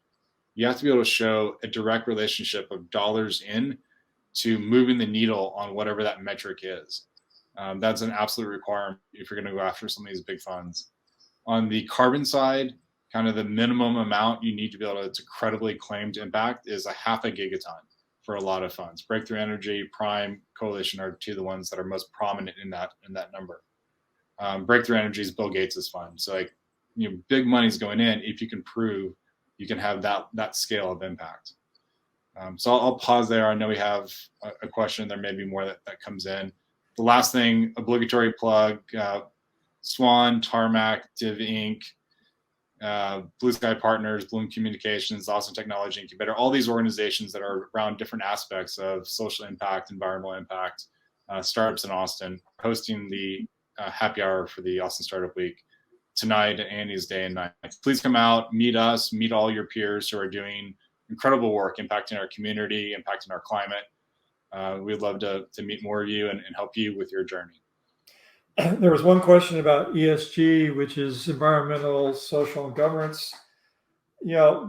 As an impact network, we don't care about ESG measures. That's really a public company marketing statement. Maybe it's real, maybe it's marketing, I don't know. But ESG might imply that you're doing a good job of not polluting or recycling or treating your employees well. Well, if you're 3 employees trying to survive 3 months, I don't care what you do with your paper or your recycling or not. So we ignore ESG for these early stage companies. And then, Bob, the other version of that is, a lot of big companies they're trying to be more responsible corporate citizens. And so when I think of companies, for me, it's a bright line. Are you addressing a climate issue or not? And that's a very broadly defined statement as far as the companies I want to work with. And the same is true for the Swan Impact Network. Yeah. Internally, do they live their own values? Do they live those values? Yeah, I look for that. That's just my bias. Normally, if someone has enough lived experience or has a connection to the problem or the thing they're trying to go after, you see that resonate through their other aspects of their lives and through the culture they create in that organization. 80% of public companies now have an ESG marketing statement. Some of those are backed up by reality, some may not be. Yeah. And there's mutual funds that just do ESG investing in public companies. So I don't worry about ESG. A question: at what point would values be valued? Those values at what stage? I guess that's an ESG question. We never look at ESG. We're pre-seed and seed level investor. Yeah. I think we're out of time. So I don't know if we're going to turn back over to Robert, I guess. Very good. Whoa. Well, first off, amazing job, fellas. Amazing job. Thank you so much for coming out. I see that the people are chatting in there, telling you thank you. We can't thank you enough. And it's good to just hear a lot of, sense and a lot of facts just about what are some of the best tools that you can use to actually raise money for your organization. And I can tell everybody who's on the webinar right now, or the streamcast, you got to get used to the things you're saying, is that being a business owner myself, that is an extremely difficult conversation, and it may seem very boring, and it may seem that you don't want to spend as much time there as you should, but that should be one of the, if not the most important, one of the most 3 to 5 important things that you have in your entire organization. So thank you guys so much for being on and talking about that. Fantastic. Thanks, Rob. Thank you, everyone, for putting this on. All right, no problem. Thanks for coming.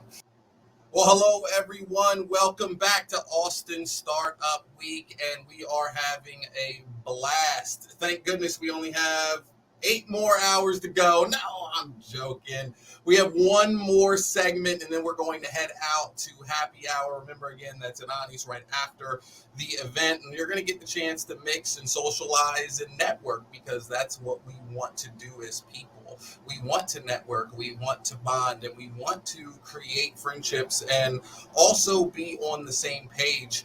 And it's funny, before I introduce our next guest, talking a little bit about being on the same page. I have a 7-year-old daughter, and my wife and she's always having different friends over. And one day she had a friend over, and I remember this like it was yesterday. She was about 7, 8 years old, and she was already familiar about playing with her iPad and her iPhone, and they had all the accessories just like my daughter. And, believe it or not, I said, hey, could you just do me a favor and call your dad? And, she took my phone and she called her dad, and it rang, and he didn't pick up, and the voicemail came on, and I just looked at her and I said, okay, yeah, leave him a message. And she looked back at me, and then my wife looked at her and she said, leave her a message. Leave him a message. And she looked at my wife, and I said, Jasmine, leave your dad a message. And she handed me back the phone, and what's amazing is that she doesn't know what a voicemail message is. She doesn't know what that even means when the answering machine picks up. And it's incredible that she knows all of these other things and things that I don't even know how to do on the iPad, but she doesn't even know how or what a voicemail is. And that is why it is so important to be on the same page and have all of the proverbial paddles swinging in the right direction. So it's, when I say that, I like to bring in our next guest, because whenever you have the city or the local state officials or the local government and someone that's going to come up with a great plan and then also the funds to back it, you are going to create an energy and a group that really truly needs no introduction. I want to make sure that I introduce everybody right, and also make sure that you guys know this is going to be a panel, and you definitely want to make sure your chairs are upright and locked in position, because they are going to take this thing to the next level. Please welcome our moderator all the way from Blue Sky Partners, Mr. Matt Glazer. Also, welcome back all the way from Tarmac, and that is Mr. Bart Bond. You guys saw him a little bit earlier. And also, we have another guest from Inco today, and her name is Miss Hai Yu. Hello, Hai. How are you doing today? Oh, I'm sorry. Hey, you. I apologize. Or Hi, you. you'll be able to tell them because we were joking a little bit backstage, and I'd never want to get your name wrong, but I appreciate you definitely being on here today. And then also Mr. Daniel Collada from the city of Austin. Once again, you guys are in great hands. Take this to the next level, guys. Thanks, Robert. No pressure, everybody. That's a way to come into a panel that I haven't had that enthusiasm in a long time. It's super exciting to be here today with all of y'all and everybody who's watching. Before we get going, I just want to say thank you, everybody, for taking some time out of your day, and welcome to this third panel in Austin Startup Week's Social Impact Track. We are calling it Economic Mobility and Environmental Sustainability, an Austin-centric approach. My name is Matt Glazer, and I'm the co-founder and the chief strategy officer at Blue Sky Partners. Blue Sky Partners is just a boutique operations consulting firm, and we really believe fundamentally that we want to help support startups and mid-market companies and folks like you all in the nonprofit sector to do good work for a long time, and it's really just that basic. Before we get to this really great panel, I want to talk a little bit about the folks that are part of this Green Workforce Accelerator, which we call GWA sometimes. And they can't be here today, but they're still doing incredible work. GWA is an intensive 10-week program that's supported by the 3M Foundation and the City of Austin, and Daniel's representing that voice today. They're exploring how to strengthen the connection between environmental sustainability and economic mobility and workforce all into one just sort of gloriously powerful soup to increase their social impact in the community. 5 Austin-based nonprofits were selected for this cohort, and their mission represents a spectrum of intersections between these impact areas.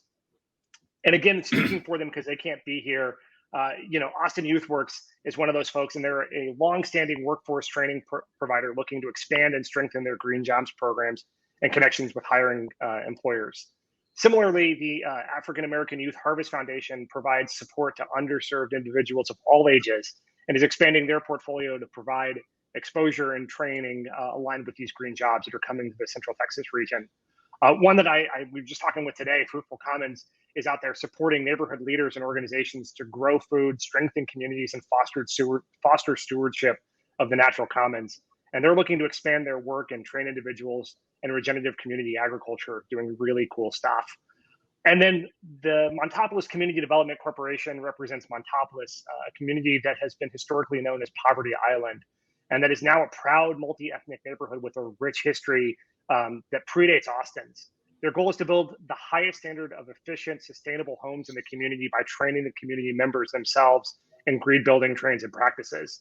And then finally, the Other Ones Foundation, which I also happen to serve on the board of, provides the unhoused individuals in our community with paid work opportunities and stable living conditions. TOOF's goal is to refine their offerings, provide their clients with springboard training that allows them to advance into upwardly mobile jobs and the environmental space in the community at large. 5 really great organizations, and I encourage all of you to check them out because they're doing a great thing for our community and working collaboratively, all of which are nonprofits too, and we are taking them through with a level of rigor to learn everything about marketing and lean canvases and sustainability and bringing these business practices to these social impact organizations. I'm also joined not just with these folks that are not here physically, but these great voices also here in front of you. Joining me today are the 3 panelists from the organizations that are driving forces behind the Tarmac TX and Green Workforce Accelerator. Before we get started with today's discussion, I'd like to have each of these panelists introduce themselves, their organizations, and tell us how they got involved with GWA. And so Bart, you're in my upper right corner, and you've got a solid beard, so we're going to go ahead and start with you. Thanks for letting that be the tiebreaker. Everyone, it's good to talk to you again. If you're here for the last panel, it was around fundraising for startups. I've been doing that in Austin for about 15 years, running incubators, accelerator programs. Founded some of them myself. Startups have come through that. Have gone on to raise probably somewhere around $1.5 billion over that time period. So it's interesting to figure out how to take that background and impact the green workforce environment. How do we build a sustainable workforce? I came to this because I took over the Tarmac program last year, which was very focused on circular economy technologies and startups. And so as we expanded the focus, which we'll hear more about in a minute, it was a great opportunity to broaden the team that's putting on the Green Workforce Accelerator in Tarmac. So for me, serial entrepreneur, nonprofit and for-profit side, as focused as much as I can be on climate solutions. Thanks, Bart. Hey, you. Hello, it's great to be here. And I don't know if people missed the intro, but yes, my name is Hey You. It's easier pronounced than spelled, but it's great to be here today. So I lead Inco's programs in Asia Pacific and serve as special advisor to our US programs. So just a little bit about Inco. We're a global organization. We have 501c3 status here in the US, and we are committed to building a more inclusive and sustainable economy. So what does that mean? We have presence in over 50 cities globally, and we really run incubation and acceleration programs to support emerging companies who are building environmental and socially impactful solutions. We also run workforce development programs to empower individuals from diverse backgrounds to really gain new skills and acquire good jobs in future-proof industries. So as Bart was mentioning, Inco US launched our flagship program, Tarmac TX, in 2016. And through the support from the 3M Foundation, the program has supported Austin-based entrepreneurs to launch their solutions to pressing social and environmental challenges. And thanks to the evolving, innovative vision of our fantastic partners, and especially to the city of Austin, this year's rendition is focused on this green workforce accelerator. And we really believe it is a pioneer in the country to synergistically enable economic mobility, environmental sustainability. And we at Inco are really thrilled to be leading together here with my fellow panelists to have this new type of accelerator to really inform the ecological, economic transformation of cities across the country and also across the world. Because at Inco, we really believe that local solutions can have a global impact. And we're excited to bridge across our communities and really amplify the impact and learnings from this green workforce accelerator. Thank you so much. And Daniel, why don't you round us up and just share a little about your role and the city's role in making this possible? Sure. Hello, everyone. Thanks for being here with us today. My name is Daniel Collada. I'm the Acting Chief Innovation Officer for the City of Austin. And before this, I worked in the environmental field, then more in the sustainability realm for several years, and then more in the broader innovation realm, mostly social innovation for several years. And then last year was asked to take on a special project to get the Austin Civilian Conservation Corps program going at the city. This was created by a council resolution as part of the COVID pandemic recovery.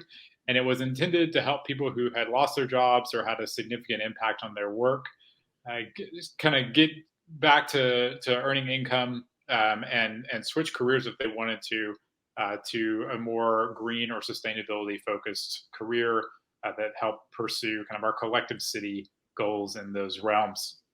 So we acted quickly. We partnered with a lot of our existing partners or people that we knew.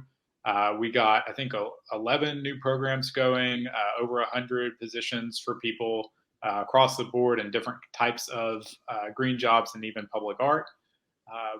And then, one of the opportunities we've seen for growth of this program, which we actually have got a lot more funding to continue it past the pandemic now, is there were only so many partners that we were able to work with. So each one of our programs was in partnership with an existing organization. So we weren't holding any of them within the city. This let us move faster, but there were only so many organizations to work with, and they only represented so many areas to do work in. Whereas we want the Conservation Corps to cover a broad range of green economy and green and sustainability type jobs. So we decided to have an accelerator type program alongside our ongoing work in the Conservation Corps that could help build those capacities, both for organizations that want to have work programs where they could, pay people, employ people, develop that capacity, and help existing organizations expand into new areas, new work areas that they may be interested in, but just needed an opportunity and a boost to go through. So that was really our impetus for partnering with all of these awesome people on this idea for the Accelerator. And I'm so happy that they're all here because they have made it bigger and better than I ever thought we could do in our first year. And it's awesome to work with them. Thanks, Daniel. I'm going to stay with you here for a second. Sure. You know, I've heard you say in the past that your goal is to make government in the city of Austin be the funder of first resort, not the funder of last resort. You talked a little about COVID and the timing of this and how there was this new capital infusion. I'd love to dig back a little bit more into that. And you know, Austin is one of the first cities to really pilot something like this, and it's a huge collaboration as we're talking through this. To understand the environmental needs of the city and workforce and the innovative community that we have been developing for years. Simple question, probably complicated answer, but like, why is this the moment and the right time to do this? Yeah, no, it is a great question. You know, trying to catalyze action in this space or catalyzing action in this space is something that we've done at the Innovation Office for a bit. In 2019, we had another grant program that looked at providing more equitable access to green jobs. And we've done other types of accelerators around displacement, workforce development, and housing. So we're fairly familiar with this model, and we understand that we have, you know, pretty broad and complex goals for the city government that we can't do alone. You know, it really takes businesses and community organizations and everyone else working alongside us and together to achieve these broader community goals. So we always try and foster that type of environment and that type of collaboration. When you look at the timing of this, of course, you know, we have the pandemic. We've had the pandemic where you had a huge amount of people leave the workforce either because they had to or because they felt unsafe or because they wanted a change. We did have large capital infusions from the recovery acts. So some of our initial money came from that, and most of our money that we have now to extend and grow the program has come from that. So we had we kind of had the stressor, we had the ability. We obviously have, you know, extreme climate issues that we are contending with now and will continue to contend with in Austin, in the US, across the world. Austin has always, you know, known this. We have significant plans and goals, again, that we can't do by ourselves as a city government.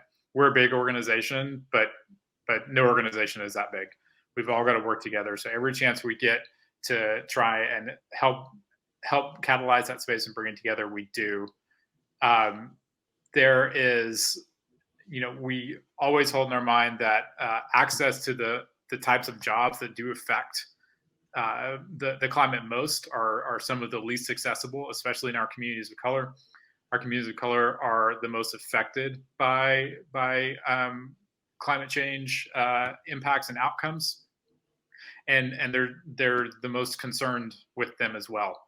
So providing access to those types of jobs and careers is kind of the least we can do, and what we absolutely have to do as a community and as a city to all kind of meet this need together.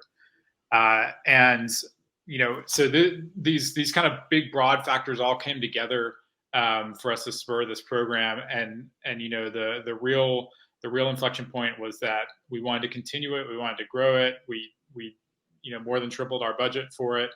And again, I know we need more action and more collaboration in this space. So this is one way that we can kick that off. And I hope this is the first of several rounds of this program, and we can continue working with you all. Yeah, that theme, Daniel, that you're talking about collaboration and sort of this idea of like, we're all stronger when we're all stronger. Hey, I'm going to come to you here in a second. But before I do, I want to acknowledge we have a question that has come in, and we're going to get to that after I ask you this sort of global question, since it's such a great one that's local. And Bart, you're kind of on deck to talk about some of the local impact and sustainability. But hey, before we get to that, I want to just, you know, I've heard you in Inco talk consistently about building local solutions to global challenges, this concept of building the pie, social collaboration.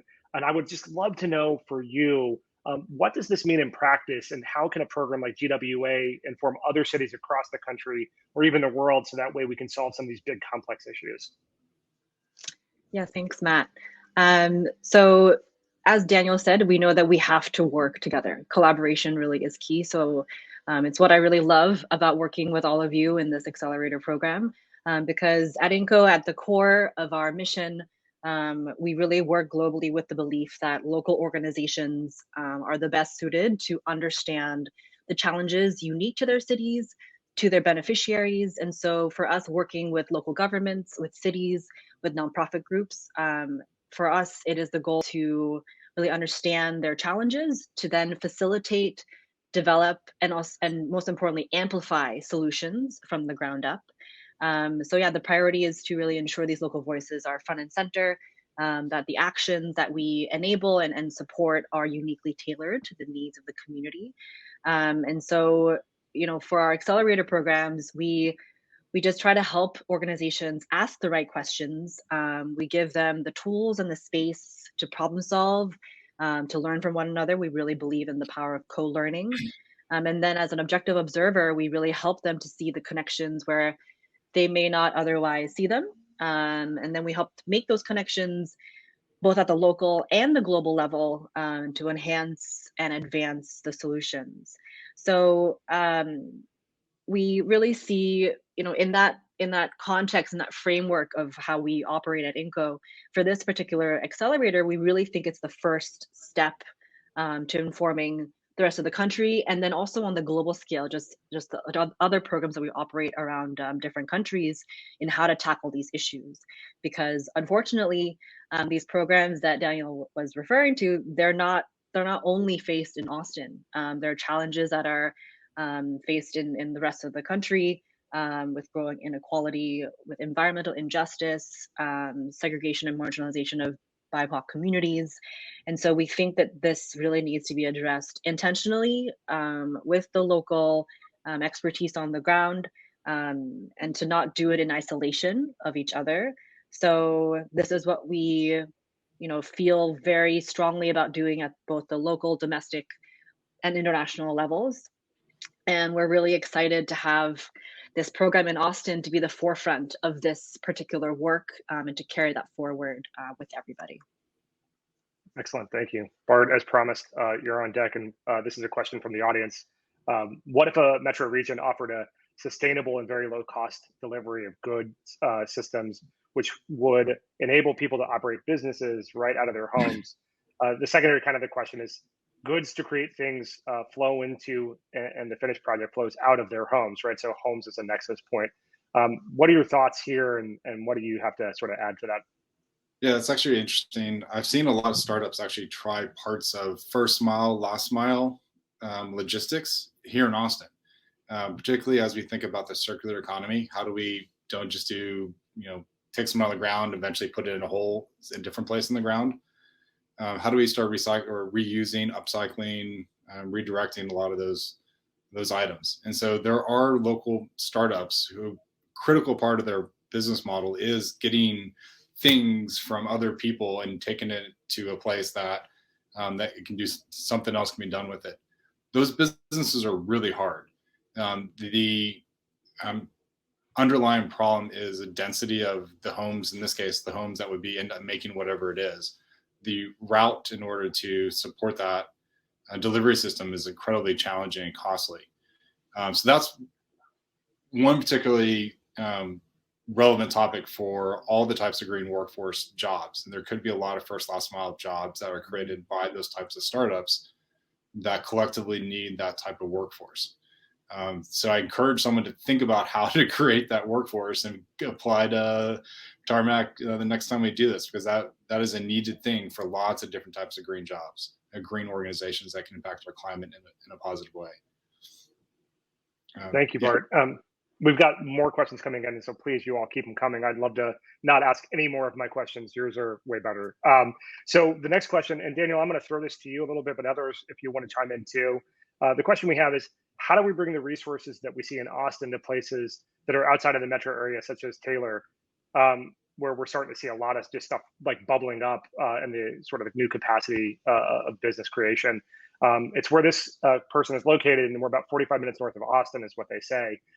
What advice do you all have? And Daniel, again, I'll start with you, to make sure that these emerging communities where we're seeing high growth on a commercial and residential level have the resources they need. And I'll add, because of the nature of GWA, how do we get to a spot where they not only have the resources, but they're getting ahead of the curve when we talk about workforce, sustainability, environment, and the social impacts that we're starting to see because of the rapid growth of the Austin metro area?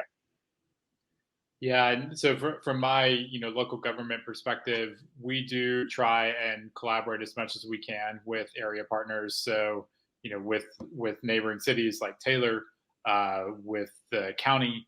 One of the big things we are seeing now is there's a lot of federal attention, right, on this type of work as well, with the potential infrastructure bills and others, the climate corps that we've been hearing about. So I think us continuing to make those connections, and we always share what we're doing. You engaging with your local government. The cool thing about local government is we are very, very open to talking. Like, we're right here. You can probably find all our email addresses and phone numbers on the internet with like 2 seconds of search, and we tend to get back to people. So I would say really engage with your local government, and see what's going on, and see how you might be able to partner. I think there's always room for good ideas. There's always openness for collaboration. I won't say it will necessarily always happen, but it's always there. So I would just say, reach out on your end, and I'll keep working on my end to make sure that everybody knows what we're doing and how they can replicate it or do it better than we did, and keep it going. And I'll add, a lot of the companies that are trying to figure out how to reduce waste, reuse things, they're setting up their headquarters or facilities in cities outside of Austin, like Taylor. Mm-hmm. And that means those cities, sorry, Daniel, but those cities are probably getting more equity appreciation because of that business. That's probably where the founders, senior executives probably lives. They're getting that benefit, economic benefit, more so than perhaps the day-to-day field workers for those organizations in Austin. So that's actually, the land is cheaper. A lot of times power is cheaper. That's a driver. As we know, there's, power is a negotiable thing now in Texas. And so if you can get that kind of reliability, that's another approach for it. And Bart, I'm going to stay with you. Daniel mentioned a little bit about collaboration, talked a little about, and you're following up a little bit about the resource and sort of the benefits of the utility of just kind of moving outside of the direct city more into the metro area. I would love for you to also, just staying with that theme a little bit, talk through, there's probably some folks on this call who have an idea or have an innovation, and are not really making a connection directly to sustainability or environmental impact or workforce development and green new jobs. And that can be really kind of messy sometimes. And we saw that even in the application process. So how are you helping the cohort think about the connection between workforce development and environmental impact? And then for the organizations that are planning to pilot like green collar, green jobs, or green program, but may lack the environmental background initially, how would you advise them to get started? Yeah, the good news here is, environmental startups, climate technology startups, or even organizations that are bigger, 10 years, 15 years ago, that was basically meant solar and wind power. Today, that's not true. That's actually the extreme minority of efforts in the climate tech, sustainability space. It's about food. It's about mobility. It's about our housing, the built environment. All those types of topics, they contribute in different ways to our air, our water, our natural environment, carbon in the atmosphere. And so the first thing is, the aperture for this is wide open. It is pretty much the entire society and our entire economy almost. And so the way that, I think about the types of green jobs, that means almost every job in the future needs to be some type of green job, because that's the scale of challenge we have. And so that's the first thing, is just helping organizations realize that if they're operating in agriculture or mobility, that's actually has a strong connection to climate, and that could be a green job. So all the folks have been doing workforce development in those other sectors, if we can help them tweak or slightly expand how they run their programs, it naturally fits into a green collar job type program, a green workforce development program. And so it's really a huge opportunity to just take and redirect a lot of existing infrastructure and organizations and capabilities to have a big impact on our environment and sustainability. Thanks, Bart. Hey, I'm coming to you next. On deck, one of my favorite kind of questions because we get to tell stories. One of the questions from the audience is, do you have any stories of startups that are successfully building these types of local-based global solutions? And what are they doing which is enabling them to do so? Yeah, great question. So at Inco, one of the key countries where we're working the most with startups in this area is in France. We both invest and accelerate them. And so, of course, part of any acceleration process is to really provide the frameworks, to provide models. But most importantly, I think the elements that are enabling them to really provide local-based global solutions is to learn how to ask the right questions and to ask those questions to those who are directly impacted by the work, to make sure that it is inclusive, to formulate them so that it's hitting those key areas. So that's something that we really have encouraged our accelerator cohorts to do. And also just with the theme that we've been discussing in this panel, to know that they can't do it alone, and that they really need to tap into this cross-sector work. So whether it's engaging with employee volunteers from our program funders, just like, for example, with the GWA, what we're doing with 3M to incorporate more mentors, just to know that there are diverse ways to leverage your local solutions through the different partners that you can work with. So that's just a snapshot of what we've done in France and what we're looking to do more of with the GWA, and happy to share more resources as well. Before we go to a very pointed question for you, Daniel, I just wanted to invite Bart. Daniel, do you have any other stories or any other connections you would like to share about successes? I can jump in. One of the startups, the nonprofits that I helped found, is called 3 Day Startup. And it started here at the University of Texas, a bunch of students just getting together on a weekend trying to learn about entrepreneurship. Turns out, now 13, 14 years later, it has run those same kind of programs in like 40 countries around the world and impacted thousands and thousands of college students, young professionals. And then the thing that enabled it was, of course, a broader interest in entrepreneurship over time. But as all these communities that just were thirsty to help how to support their next generation. And it was a very inclusive local government, regional government driven pool into those communities. And so as Heyu has talked about, it's that local solution and finding a model that works in a community in one place and porting it over to another community and adjusting it along the way. So it's a fantastic partnership we had for many years with individuals and organizations, just like Daniel's doing with this one. Thanks, Bart. Daniel, this one's directed specifically at you. The city of Austin had plans for regional drop center material hubs. So whatever happened to that? I'm not sure. So I would be happy to look more into that. That would probably be a question more for our resource recovery department, potentially in collaboration with our sustainability office. But that's a great question because I remember those discussions. There's a decent chance that they're just still plodding along with developing that concept. There's a decent chance that it got some derailment with COVID, and it may come back yet. I know we've had renewed talks about resilience hubs, and that was in the context of both COVID and the winter storm, and those are going to have a lot of different types of concepts integrated into them. So maybe but that's something I could certainly follow up on with those folks.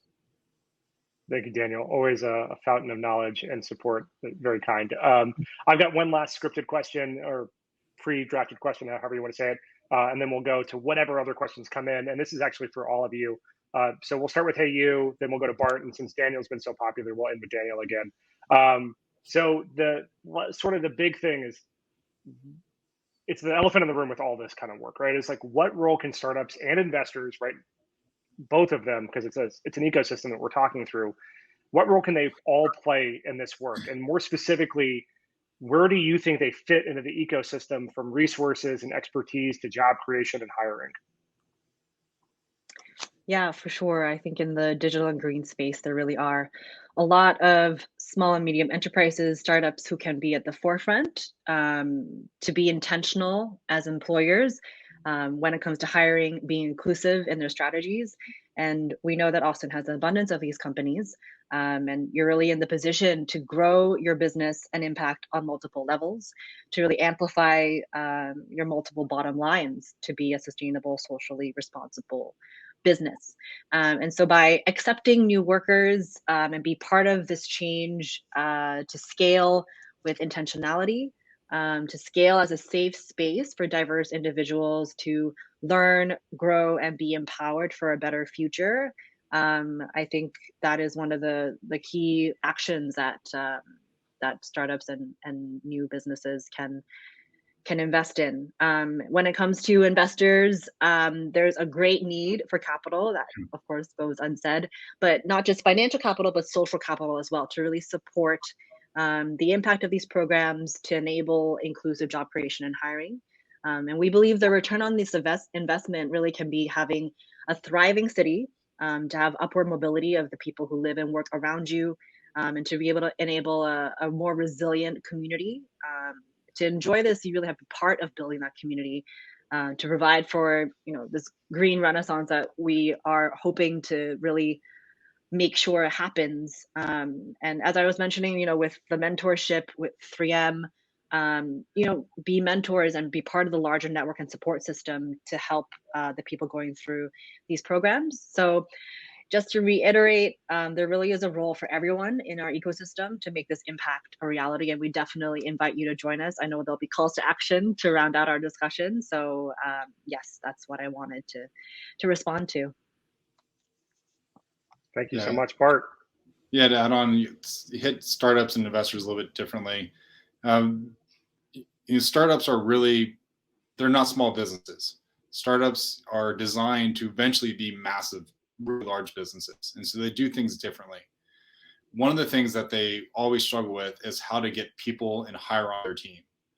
And because when you're scaling and trying to add dozens of people a week or a month, that is really challenging. And so they could be fantastic partners for organizations just like this.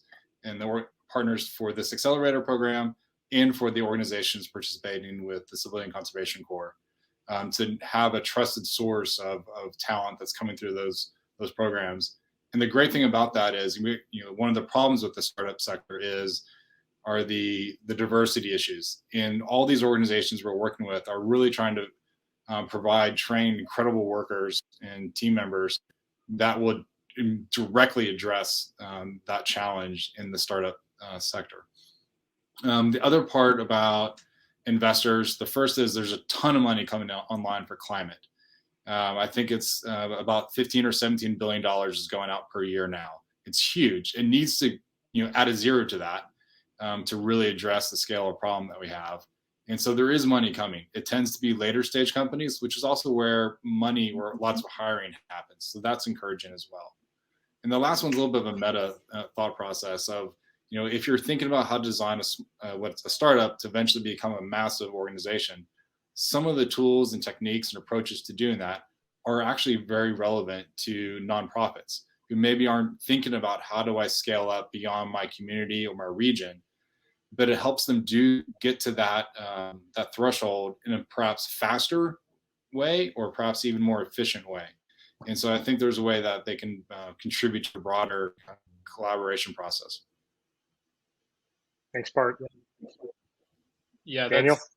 I think that's all spot on. And what I'll say from our local government perspective, and I've already said it a few times, is we really consider a lot of our big strategic goals and challenges as far more complex than the city organization could ever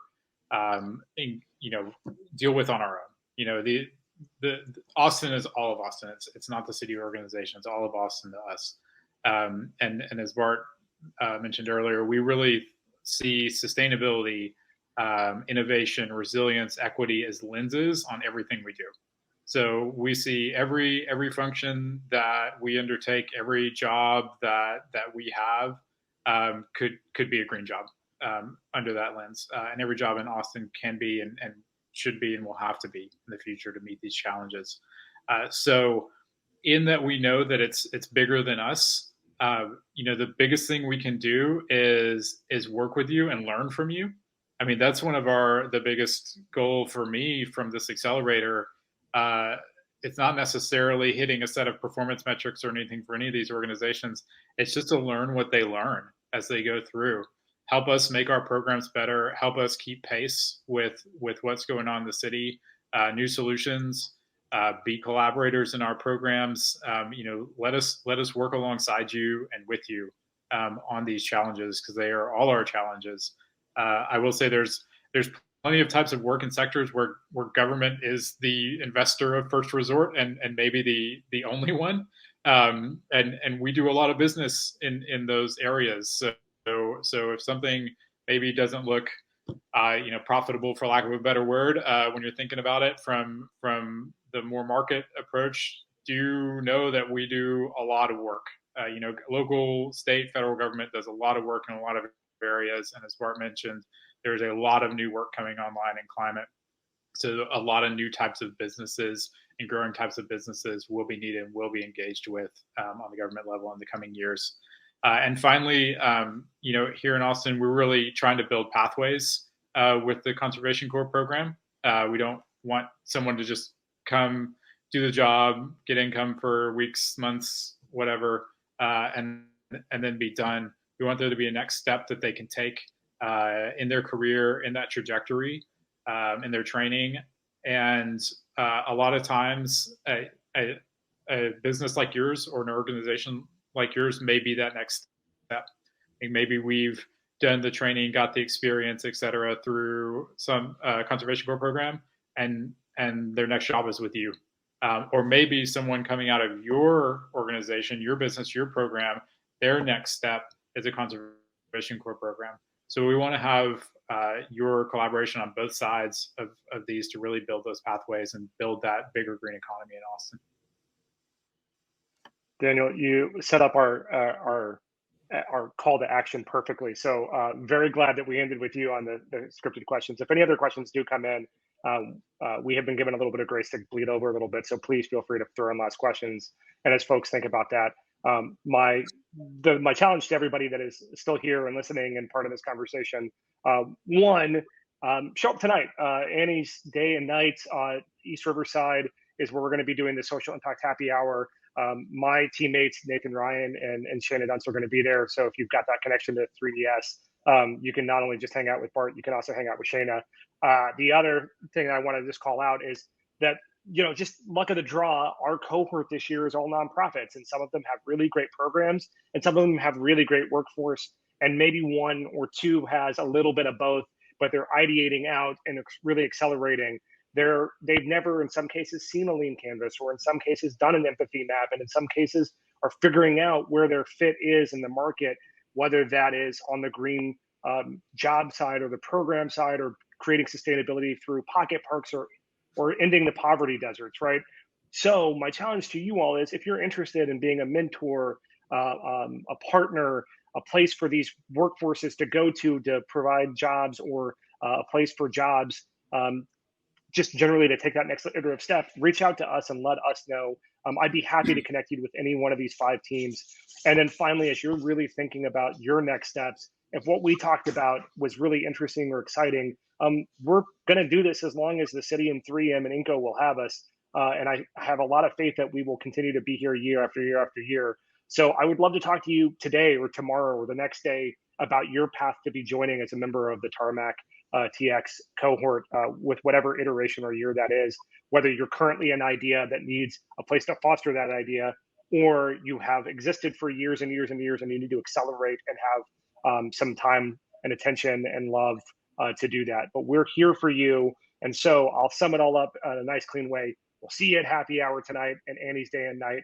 We look forward to your application as a cohort member. And if you have everything figured out because you've been doing startups for years, we look forward to you being a mentor to these really great nonprofits and social impact organizations. And in either case, as Daniel very aptly put together, you can find any one of us online in any number of places, anywhere, and we look forward to that contact.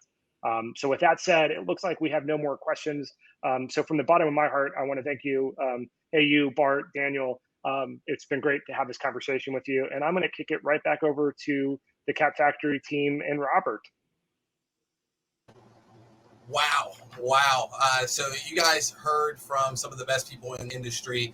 This was an incredible day. And one of the things that I want everyone to take in is that understanding that all the information is given.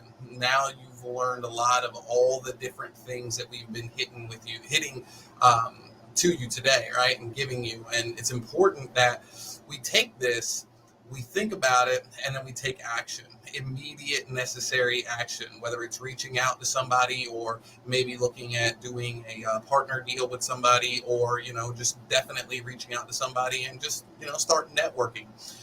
We are going to once again be at the happy hour at Ani's at 5 o'clock today. And thank you so much for all the support. Thank you to Capital Factory. It is an incredible job for Austin Startup Week. And thank you. Have a wonderful, wonderful, wonderful day.